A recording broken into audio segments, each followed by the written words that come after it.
세상은 요란하나 내 마음은 늘 편안하다 하는 그 찬송가가 이제 계속 마음에 맴돕니다. 세상은 요란하지만 우리는 그리스도 안에서 참 평강을 누립니다. 유대인들의 인사말은 샬롬이었습니다. 평안하냐? 예수님께서 부활하시고 나서 제자들에게 너희들에게 평강이 있을지어다 라고 말씀하셨습니다. 그 평강은 은혜를 받은 결과입니다. 우리가 그리스도를 알았고 또 믿음 안에 있다면은 우리는 어떠한 환경 가운데 있을지라도 평강을 누리게 되어 있습니다. 지금 원래 그 코로나로 인해서 전 세계가 굉장히 혼란 속에 있습니다. 그런데 지금 감염자가 2천만 명이 넘었습니다. 사망자는 73만 명이 넘었고, 그런데 통계적으로 보면은 전 세계 감염자가 이제 1,000만 명까지 가는데 6개월이 걸렸습니다. 그런데 2천만 명까지 가는 데는 43일이 걸렸답니다. 이것은 굉장히 급격하게 감염자가 늘어나고 있다는 겁니다. 지금 우리나라는 사실 안정된 가운데 있는데 또 간간히 이런 이제 감염 소식을 듣게 됩니다. 그래서 아직까지 어떤 백신이 나오기까지 시간이 많이 걸릴 것 같고, 여러 이제 세상은 어수선하지만 우리는 세상이 어떨지라도 또 이것보다 더 큰 난리와 난리 소문으로 인해서 어려움이 올지라도 우리는 그리스도 안에서 평강을 누리고 안식하고 또 늘 감사하고 기쁨 가운데 있습니다. 그리고 우리 마음에 늘 우리 입에 찬양이 있고 또 주님으로 인해서 즐거워할 수 있다는 것, 이것이 지금 이 땅에서 우리가 누리는 이 세상 사람이 알지 못하는 그런 놀라운 은혜가 아닌가 그런 생각을 합니다. 자, 오늘은 출애굽기 18장을 하겠습니다. 18장을 제가 수도 없이 듣고 또 듣고 하면서 이 안에서 무엇을 발견할 수 있을까? 마치 광부가 지하 깊숙이 들어가서 금과 은과 뭐 여러 보석들을 찾아내기 위해서 애를 쓰듯이, 사실 이 말씀 안에서 하나님의 놀라운 그 은혜의 말씀이 나오기를 바라면서 이 말씀을 계속 살펴봤습니다. 제가 이 18장에서 두 가지 관점에서 말씀을 드리겠는데, 우선은 역사적인 맥락 속에서 이스라엘 백성들이 실제로 지금 이 광야에서 겪고 있는 그런 상황들, 그리고 이런 상황 가운데 모세가 행동하는 그 행동의 그 마음 중심에 있는 어떤 것을 살펴보겠고, 그리고 하나님께서 어떻게 이들을 지금 인도하고 계신가 하는 역사적인 관점에서 실제로 이스라엘 백성들이 겪었던 그 삶을 한번 생각해 보겠습니다. 그리고 두 번째는 하나님의 경륜의 입장에서 그 세대주의적인 그 관점에서 지금 이스라엘, 유대인, 그 이스라엘과 이방인과 교회의 관계를 한번 생각해보고, 그리고 이것을 오늘날 우리 교회에 어떻게 적용시키고 나에게 적용시킬 것인가 하는 것을 말씀을 한번 드릴까 하는데, 조금 이제 제가 말씀드리는 중에 조금 섞일 수도 있고 또 시간이 없어서 못할 수도 있겠지만 한번 같이 생각해 보겠습니다. 지금 18장에서는 내용이 단순합니다. 이제 17장에서 우리는 그 반석을 쳐서 그들은 물이 솟아나서 갈증을 해소하게 되었고, 그리고 아말렉과의 전투에서 정말 놀라운 영적인 전쟁에 그 승리할 수 있는 그 방법을 우리가 배웠습니다. 그런데 이제 18장에 와서는 특별한 사건이 없습니다. 그냥 그들이 광야에서 매일매일 겪고 있는 일상생활 속에서 오랫동안 떨어져 있던 장인이 아내와 아들 둘을 데리고 와서 하는 그런 장면이기 때문에 지금 18장을 읽어보시더라도 특별하게 뭐 눈에 띄는 건 없습니다. 근데 여기에서 우리는 하나님의 말씀을 곰곰이 읽고 묵상하면서 많은 것을 발견할 수 있지 않나 그런 생각을 하게 되었습니다. 이제 이 광야에서 어느 정도 필요한 것은 만나도 있고 반석을 쪄서 생수도 나오게 되고 그리고 아말렉도 무찌르게 되었습니다. 그러면 이제 무슨 문제가 일어나느냐? 이제 등 따시고 배부르면 잠이 온다고 하죠.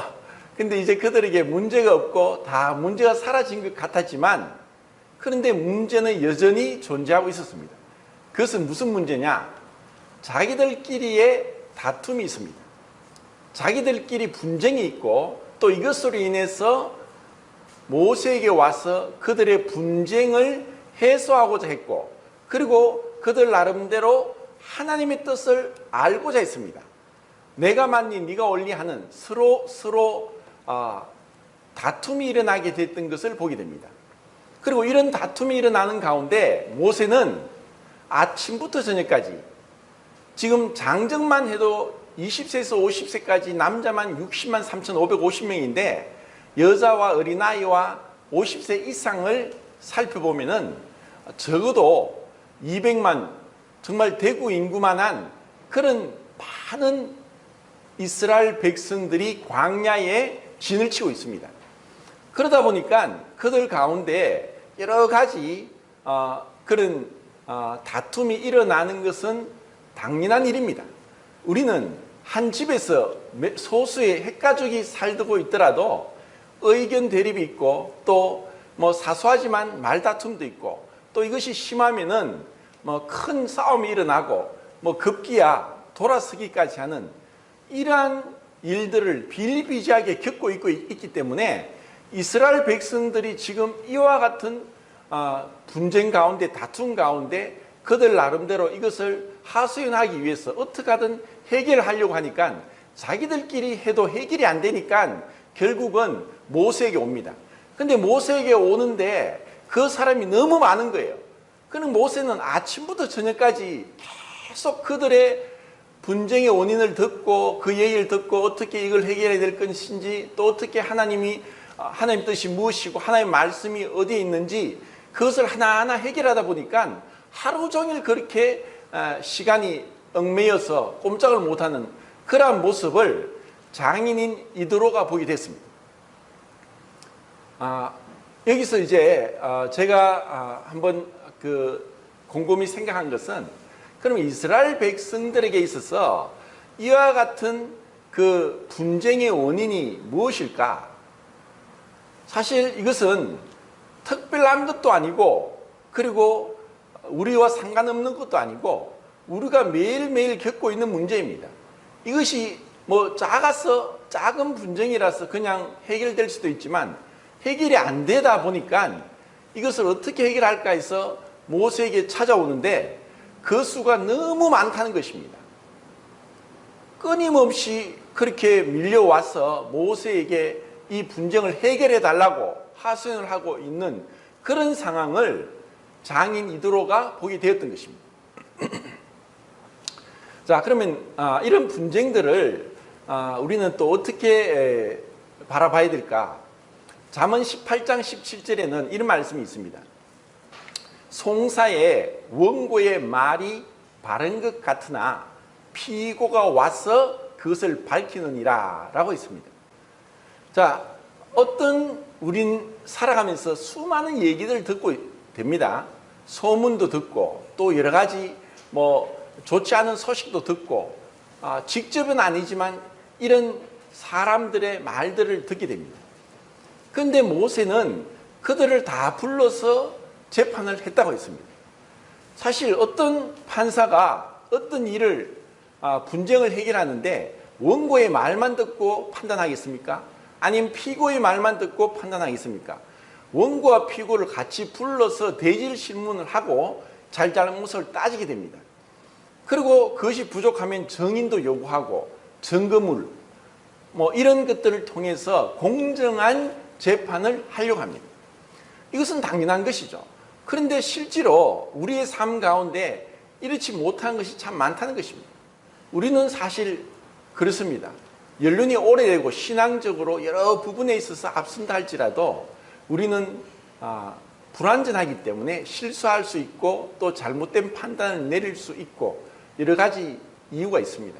그래서 송사의 원고의 말이 바른 것 같으나 피고가 와서 그것을 밝힌다고 하는 것처럼 우리는 정말 이런 소문으로 인해서 여러 가지 좋지 않은 편견이나 또 잘못된 이런 시각을 가질 수 있는 자들이다.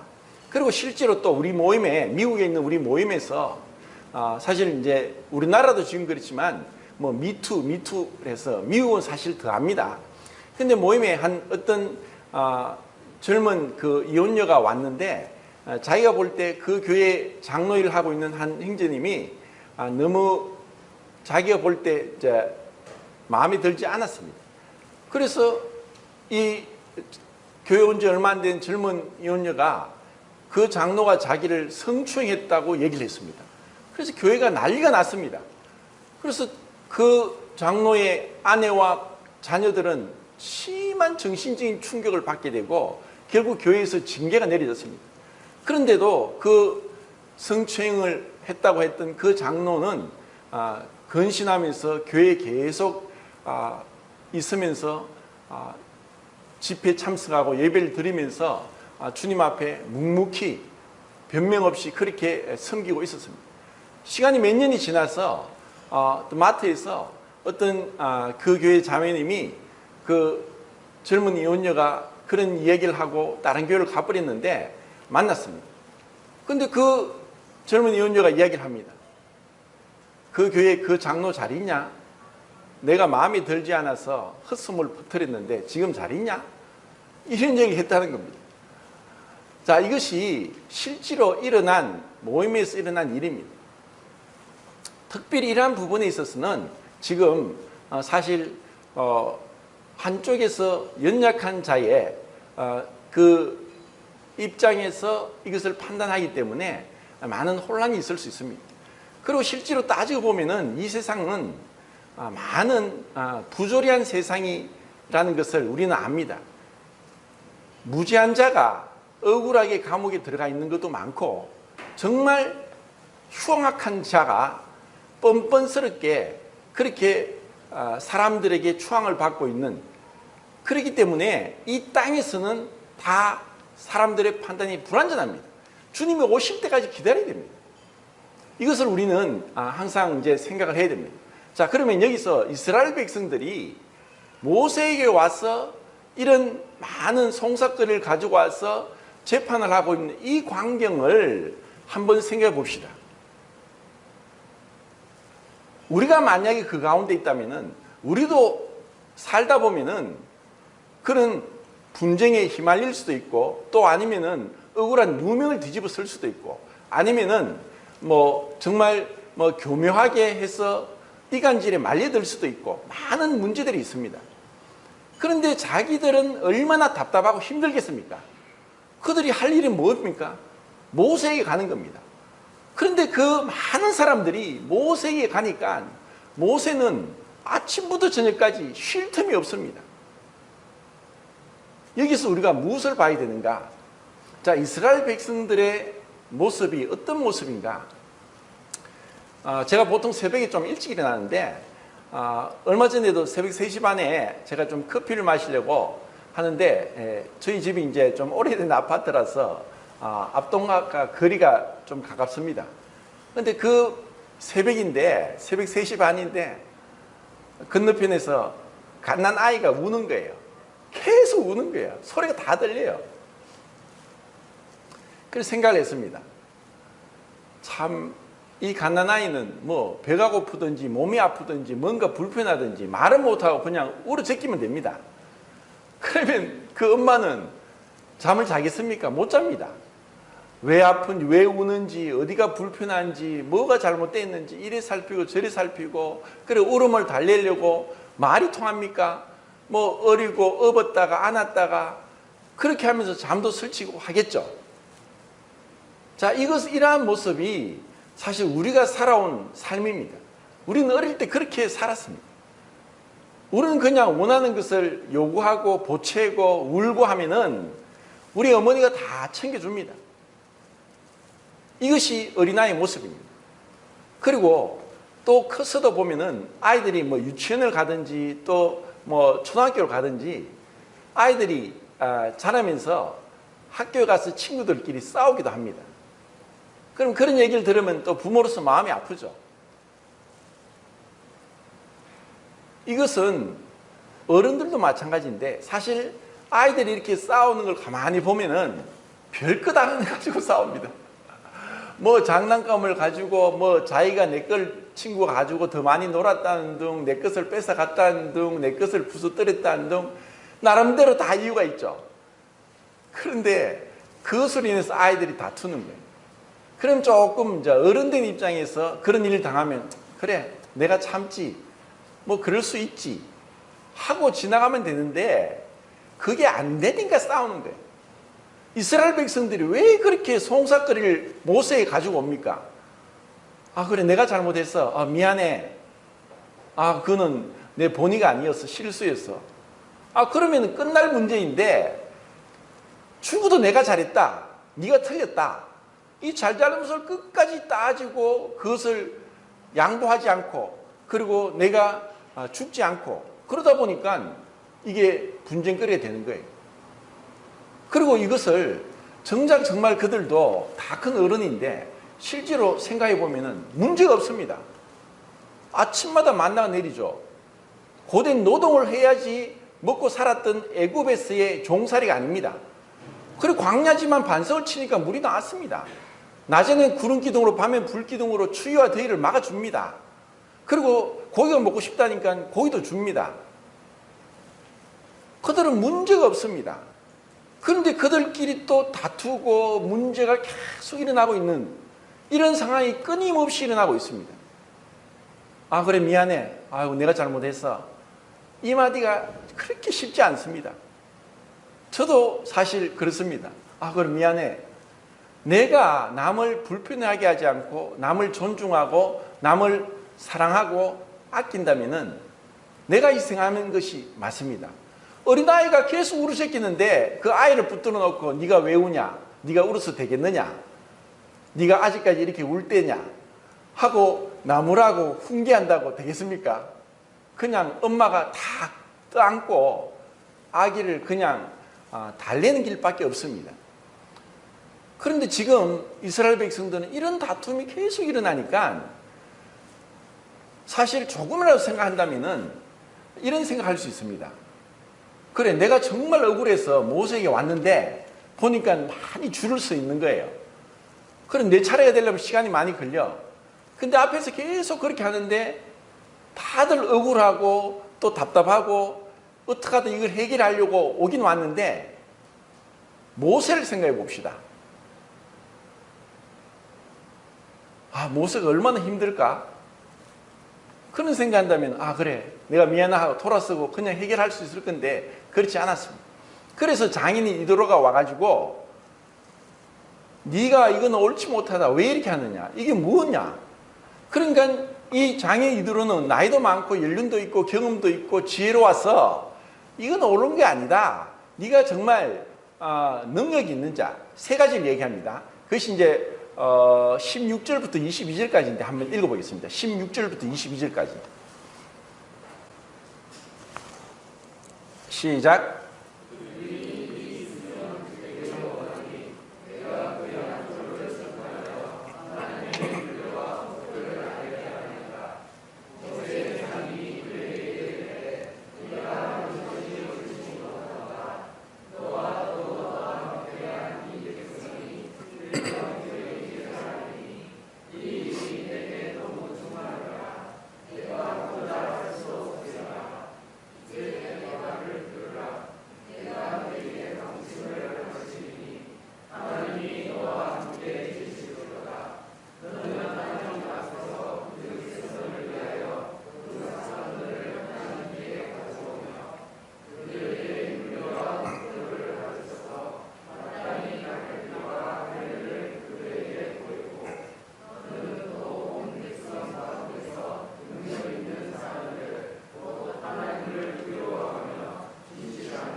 예, 지금 이드로가 이제 사이 모세를 인해서 이렇게 충원을 하고 그리고 권면을 했습니다. 그리고 모세도 이것을 받아들였습니다.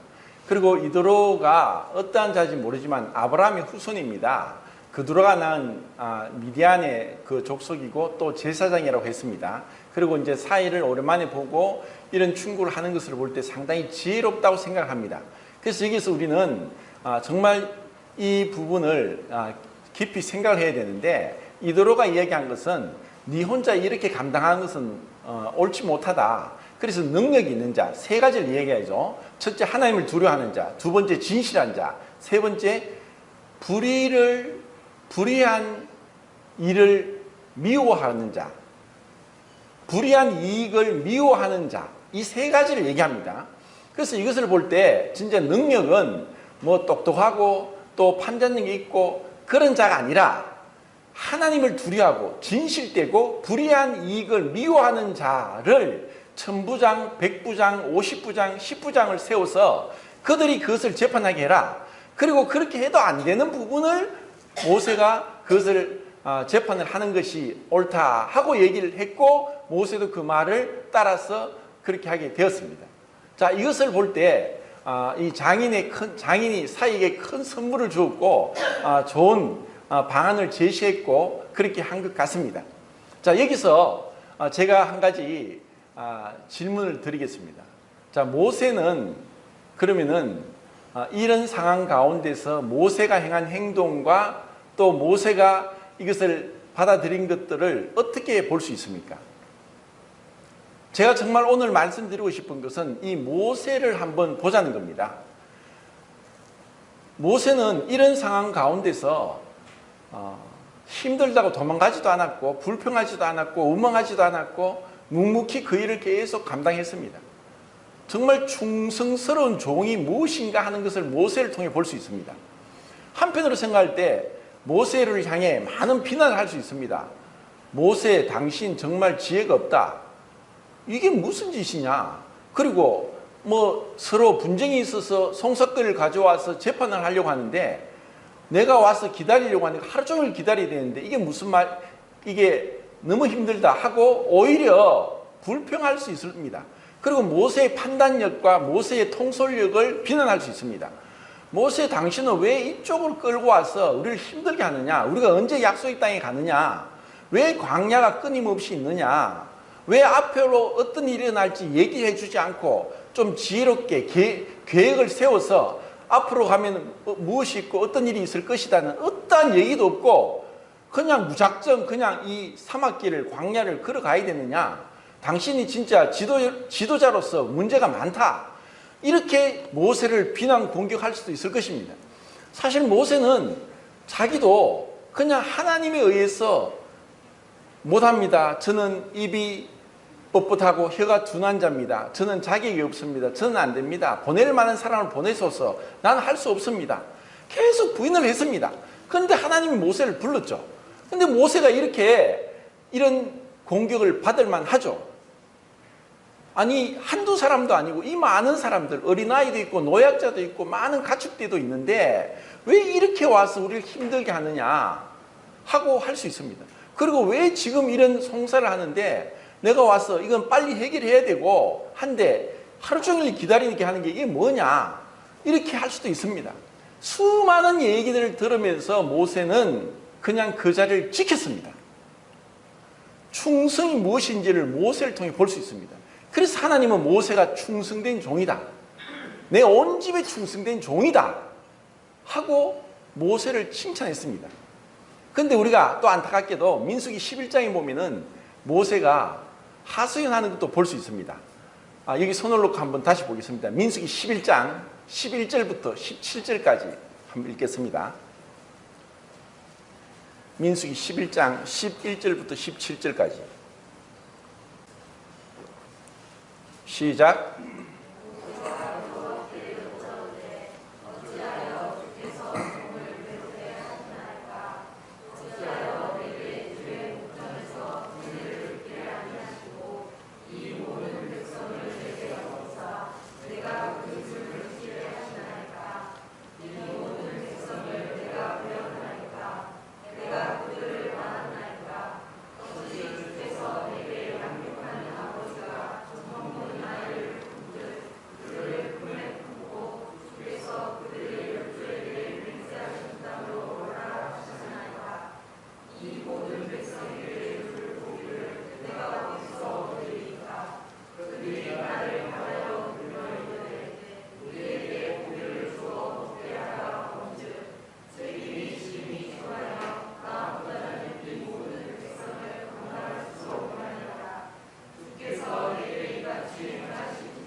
네.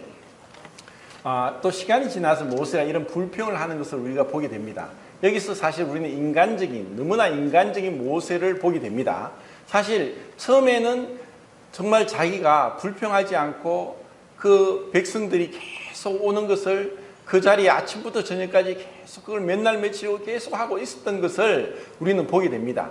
근데 이것이 계속 반복되고 또 시간이 계속 지나고 하니까 모세의 인간적인 불평, 하나님 이들을 내가 배웠습니까? 내가 그들을 부모입니까? 내가 언제까지 이렇게 해야 됩니까? 차라리 내가 죽는 게 낫겠습니다. 너무 힘듭니다. 내 혼자 감당할 수 없습니다. 하나님 어떻게 하면 좋겠습니까? 이런 불평을 하게 되었습니다. 자, 그러면은 여기서 우리는 모세가 인간적으로 나중에 불평을 하고 있지만 처음부터 그러진 않았고 처음에는 정말 이것을 꾸준하게 변함없이 지속적으로 인내하면서 그렇게 그 어려운 짐을 지고 가고 있다는 것을 보았습니다. 근데 정말 이런 모세를 두고 그 주위에서 누구 하나 이것을 선뜻 도와주고 함께하고 하지 않았다는 것도 또 보게 됩니다. 자, 그러면은 여기서 우리는 생각해 봅시다. 하나님은 뭐 하십니까? 하나님 왜 가만히 있었습니까? 하나님의 뜻이 그러면 이드로를 통해서 흔히 우리를 얘기합니다. 미디안 제사장 그리고 모세의 장인 이드로를 통해서 하나님은 그분의 뜻을 나타내셨습니까? 그리고 그것이 주님의 뜻이었습니까? 저는 사실 이게 이드로가 이런 충고를 해서 그런 권면을 받아들여서 일시적으로는 모세가 짐이 좀 덜어졌다고 생각을 하지만 그런데 그것은 오래가지 못했다고 생각합니다. 그러니까 민수기 11장에 시간이 지나서 이와 같은 불평을 하게 됩니다. 그러면 왜 그런 문제가 다시 일어났을까요? 이드로의 제안이 잘못됐습니까? 자, 여기서 교회와 세상과의 차이를 저는 볼 수 있습니다. 교회는 세상적인 방법으로 민주주의 방법으로 그렇게 하는 것이 아니라는 것을 주님이 또 우리에게 가르쳐 줍니다. 자, 이스라엘의 광야와 또 신약 교회는 비슷한 점이 뭐냐? 하나님이 이 이스라엘 광야 교회에서 하나님께서 이들에게 특별한 매뉴얼, 특별한 어떤 예배 방법이나 이런 것들을 지금까지는 제시하지 않았습니다. 그리고 교회를 통해서도 교회는 어떻게 해야 되고 그런 것 하나도 말씀하지 않았습니다. 오직 한 가지, 성령이 너에게 임하면 내가 너에게 가르친 것을 나게 하고 그들을 진리로 인도할 것이다. 성령님만 주실 것을 얘기했습니다. 자, 이것은 또 놀라운 비밀입니다. 왜냐하면 어떤 하나의 매뉴얼이 주어져 버리면 그 교회가 이스라엘 교회는 될 수 있어도 전 세계 교회는 될 수 없습니다. 전 세계는 너무나 다양합니다. 민족이 다르고 언어가 다르고 문화가 다르고 그리고 기후도 다르고 인종도 다르고 습관도 다르고 한 나라에 있는 우리나라 한반도의 한 민족이지만 지방마다 다릅니다. 그런데 이런 다양한 그 가운데 어떤 특정한 한 가지 매뉴얼을 주고 그것을 따르라고 하면 그것은 맹목적이고 그것은 생명이 없는 것이고 어떤 규율은 있을지라도 그 안에 진정한 생명, 진리가 꿈틀댈 수 없다는 것입니다. 그렇기 때문에 이것은 각 시대와 문화와 언어와 민족과 인종 이 다양한 가운데서 그곳에 맞는 어쩌면 우리 대구에 있지만 대구 강북교회가 또 우리 구성원들, 성도들의 어떤 여러 가지를 맞추어서 우리에게 맞는 그리고 정말 어떤 고정된 틀만을 따라가는 형식이 아니라 성령님이 우리 안에 자유롭게 운행하면서 우리를 한 발 한 발 인도하고 가르치는 그것을 우리가 따라가는 것이 진정한 교회의 모습이다.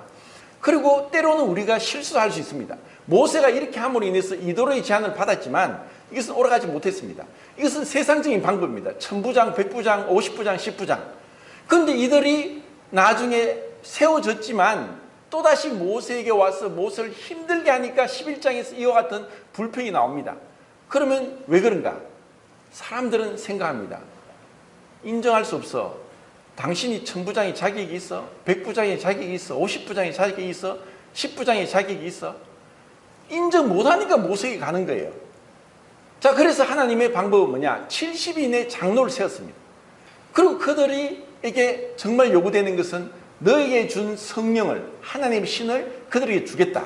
그래서 그들이 예언도 하고 했습니다. 그런데 그 성령이 떠나갔습니다. 왜? 그들이 준비되지 않았습니다. 모세처럼 40년간의 미디안 광야의 그 기간을 거치지 않았습니다. 그 마음이 진실되지 못하고 하나님을 두려워하지 않고 불의한 이익을 미워하는 그 마음이 계속 된다면 순결하고 거룩하고 진실되고 의롭고 완전한 비둘기 같은 성령님이 계속 임할 수 있을 것인데, 그들이 문제니까 그 순결한 성령님이 계실 수 없었던 것입니다. 여기서 우리는 하나님의 인도하심을 구하기 위해서, 하나님은 모든 걸, 우리가 차를 타고 내비게이션을 키면은 전방 1km, 2km, 또 몇십 킬로까지 직진을 하고, 또 얼마 뒤에는 뭐가 나오고 다 안내를 해줍니다. 편하게 갑니다. 걱정 안 합니다. 그러니까 믿음이 요구될 수 없습니다. 나는 내비게이션을 믿습니다. 나는 당신을 믿습니다. 그럴 필요가 없습니다. 우리가 하나님을 믿는 것은 하나님이 네가 내일은 어떻게 되고 그 다음에 어떻게 되고 네가 누구와 결혼할 거고 직장을 어디에 잡고 또 네 미래는 어떨 것이고 다 가르쳐 줍니까? 하나도 안 가르쳐 줘요. 왜 그렇습니까? 매일매일 매 순간순간 주님을 의지하고 기도하면서 내 명철을 의지하지 말고 주님을 의지해라. 내 생각을 의지하지 말고 말씀을 따라 가라. 주님은 우리에게 명확한 그 매뉴얼을 주셨습니다. 우리가 만나를 얘기하면서 그랬죠. 진짜 말씀은, 제가 어떤 성도님을 압니다. 근데 그 개인적인 내막을 아니까 문제가 나타났습니다. 그래서 마태복음 5장에 예물을 제단에 드리다가도 형제에게 원망들을 일이 있거든 그 예물을 제단에 두고 그 형제와 서로 화목하고 와서 예배를 드리라 하고 예배에 대해서 말씀했습니다. 그래서 지금 하나님이 예배를 받지 않는 이유는 지금 그 개인적으로 화해해야 될 문제를 해야 됩니다. 그런데 이야기합니다. 나는 화해했다, 용서했다, 용서했다고. 그래서 용서했다는 말이 그 입술의 고백이 중요한 것이 아니라 실제로 그 문제가 있는 사람과 화목을 이루고 와서 예배를 드리라는 것입니다. 그리고 에베소서의 5장에서 말씀했습니다. 화를 내어도 분을 품지 말고 마귀로 틈타지 못하게 하라. 그래서 내가 자꾸 화를 내고 이 용서를 못하고 분노를 사귀지 않으면은 입술로는 용서했다고 하지만 하나님이 볼 때는 그것은 잘못된 거고, 우리 마음을 어느 정도 보는 마귀도 그것을 알고 틈을 타는 겁니다. 입술로만 하는 것과 마음 중심으로 하는 것은 다릅니다. 그래서 마태복음에서도 너희가 중심으로 형제를 용서하지 못하면은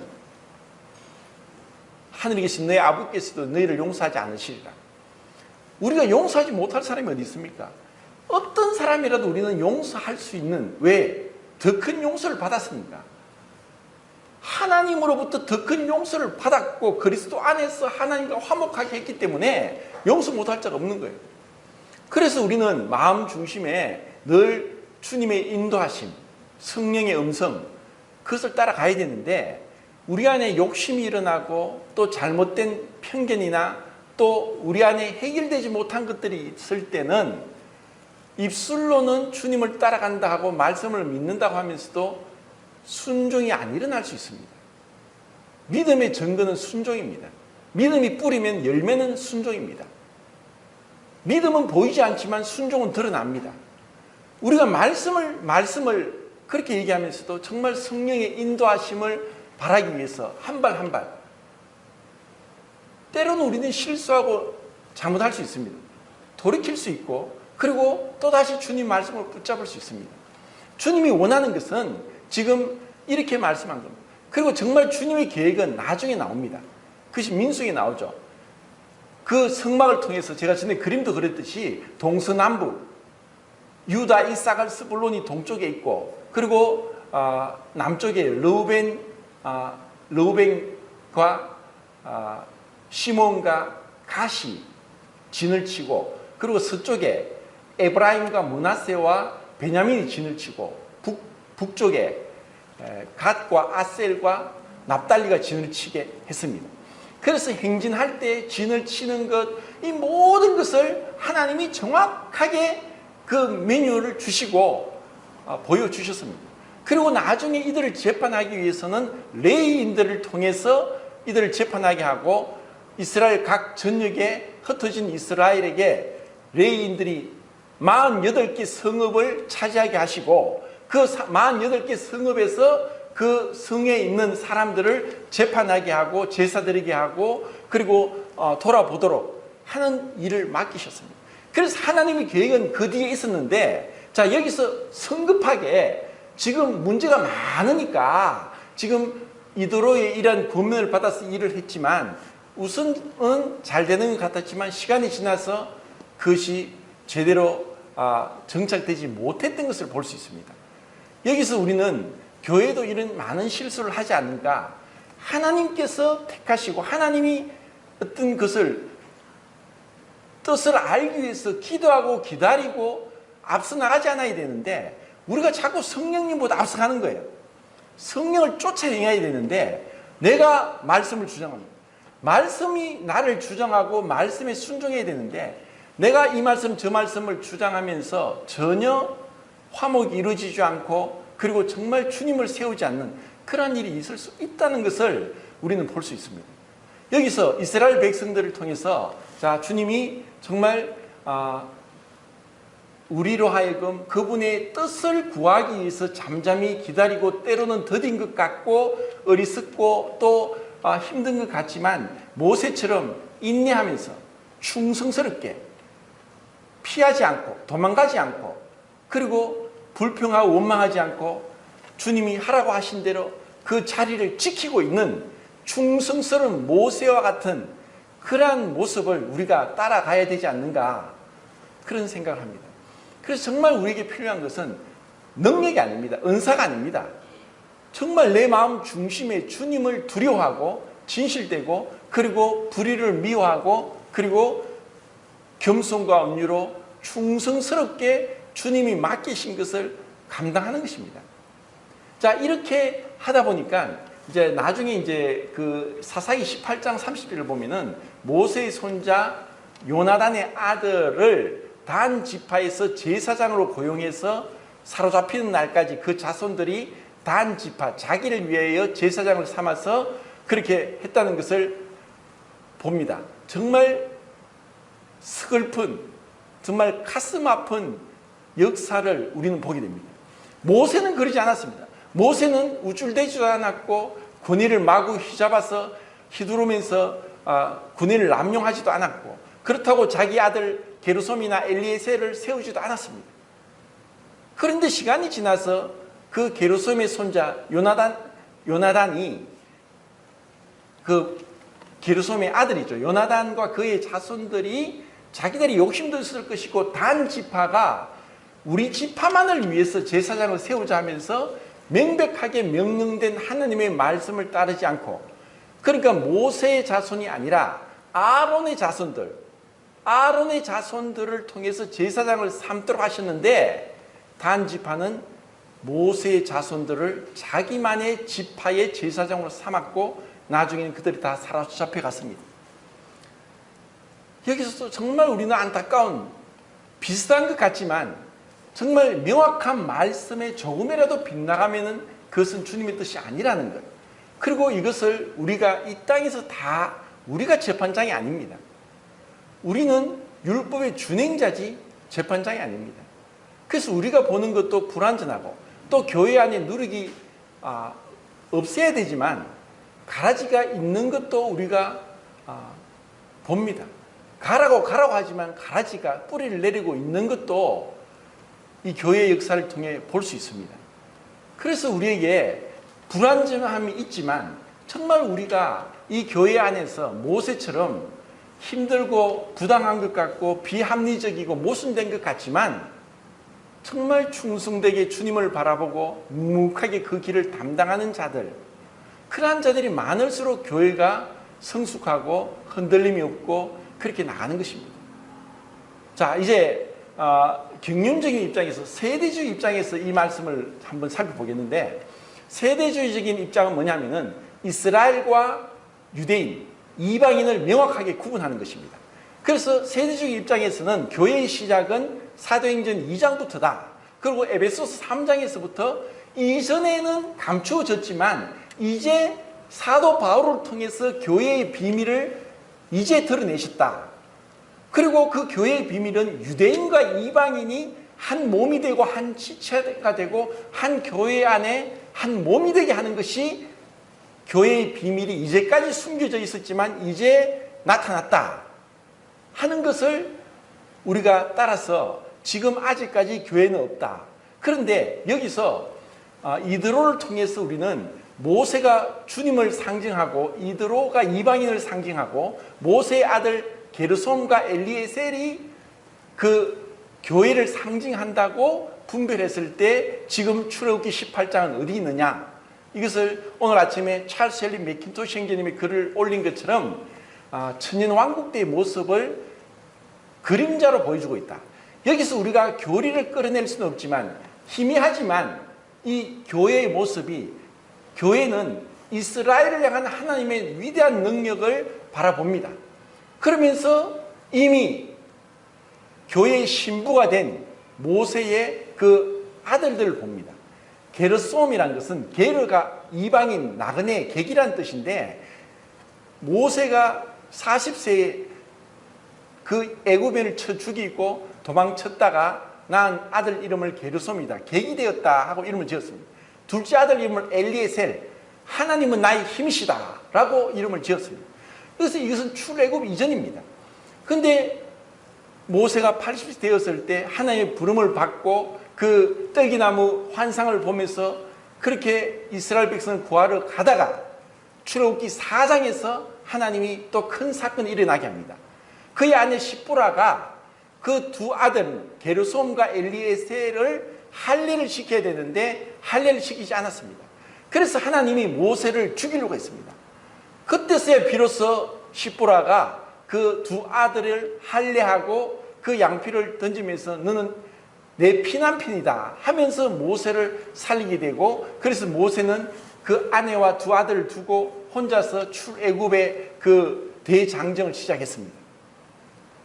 여기서 우리가 무엇을 볼 수 있느냐? 여러 가지로 생각할 수 있는데, 이 시브라는 미디안의 제사장 이드로의 딸인데 모세가 유대인으로서 난 지 8일 만에 남자아이들을 할례해야 되는데 이 미디안의 제사장의 딸로서 용납을 못하는 거예요. 이렇게 어린 아기한테 어떻게 그 칼을 대서 피를 흘리게 하느냐? 안 된다. 할 수 없다. 모세는 해야 된다. 안 된다. 많은 다툼이 있었을 것입니다. 그런데 이런 가운데 길을 떠났을 때 하나님은 아십니다. 너는 너의 가정도 돌보지 못하면서 어떻게 이스라엘 백성을 인도하느냐 하고 어떤 모양으로든지 죽음에 이르게 되었습니다. 이것을 시브라가 알았습니다. 그래서 그 두 아들을 급히 할례를 하고 모세를 살리게 됐습니다. 이런 과정들을 거쳐서 이제 시간이 지나서 소문이 들렸겠죠. 이제 그 시브라의 아버지로서 그리고 모세의 장인으로서 이 딸과 두 손자를 데리고 모세에게 갔습니다. 그랬을 때 모세를 통해서 하나님께서 애굽에게 바로 왕에게 어떤 일을 행하셨는가 하는 것을 얘기를 들을 때 이드로는 하나님을 찬양했습니다.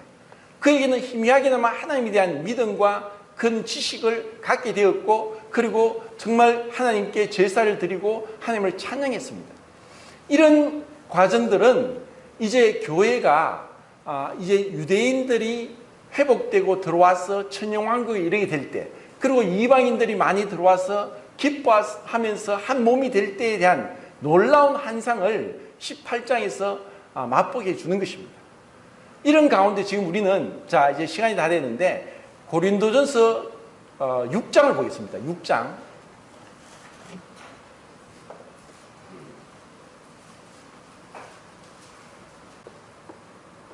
1절부터 7절까지 읽겠습니다. 시작.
예, 지금 고린도 교회도 이런 분쟁이 있어서 이것을 인해가 형제들이 서로 송사하다가 세상 재판관에까지 가서 이것을 해결하려고 했습니다. 이것을 바울이 책망합니다. 왜 너희들 가운데 왜 세상에 믿지 않는 자들이 그러냐? 너희들이 어떠한 자냐? 너희들은 세상을 심판할 자고 판단할 자이고 천사, 타락한 천사들을 판단할 자다. 우리 그리스도인들은 결국 이제 유다서에 나오는 것처럼 주께서 거룩한 수많은 자들과 함께 이 세상에 경건치 아니하고 경건치 않게 행한 경건치 않은 그냥 모든 일들과 그 경건치 않은 말들에 대해서 심판하러 내려오시는 그것을 에녹이 보았던 것처럼 우리를 통해서 하나님은 이스라엘을 통해서 가나안의 7 족속을 심판한 것처럼 우리 교회를 통해서 그리스도인을 통해서 세상의 악한 자들을 심판해야 됩니다. 그리고 타락한 천사들을 심판하는데 우리를 사용하십니다. 그런데 우리가 어떻게 세상에 믿지 않는 자들에게 가서 이런 송사를 해결하려고 하느냐? 너희들은 그럼 어떻게 해야 되느냐? 너희가 차라리 너희끼리 해결해라. 그리고 너희들이 손해를 봐라. 너희들이 억울하다고 생각하지 마라. 주님은 어떻게 하셨느냐? 주님은 그 길을 가신 거예요. 그리고 그 앞에 4장에 고린도서 4장에 보면 바울이 모욕을 당해도 기도하고 저주를 해도 축복하고 원수를 사랑하고 많은 오해를 받았습니다. 주님도 그랬습니다. 그래서 그리스도의 삶은 네가 억울하게 누명을 뒤집어서도 변명하지 말고 그리고 네가 손해를 당해라. 어떻게 우리가 남을 해칠 수 있고 남을 해롭게 할 수 있느냐? 그것은 악인들이 하는 거고 세상 사람들이 하는 것이다. 그래서 교회 안에서 누군가 희생하고 손해를 당하고 그리고 참고 하면은 마치 어머니가 어린 갓난아기가 울고 보챌 때 묵묵히 아이를 돌보는 것처럼 우리에게 그와 같은 마음으로 사랑함으로 오래 참고 사랑함으로 겸손하고 사랑함으로 자기 유익을 굳지 않고 사랑함으로 모든 것을 견뎌나갈 때에 그때 주님이 영광을 받으시고 주님께서 주님의 뜻 가운데 우리를 인도하실 것이다. 이것이 교회 생활입니다. 그래서 우리 교회 안에서도 어떤 여러 가지 많은 다툼이나 일이 일어날 수 있을 때 그래요, 미안합니다. 그것이 그렇게 됐습니까? 원래 그런 뜻은 아니었는데. 그리고 정말 많은 일들 가운데서 주님의 마음으로 온유와 겸손으로 그들을 허물을 덮어주고 용서하고 위에 기도해주고 그리고 섬겨주고 우리가 종으로 부름을 받았지 주인으로 부름 받은 게 아닙니다. 그래서 종된 위치에서 정말 앞선 그리스도인들이 우리에게 본을 보여준 것처럼 우리도 그 아름다운 주님의 발자취를 따라가는 그런 모습이 우리에게 있어야 되지 않겠나 생각합니다. 감사합니다.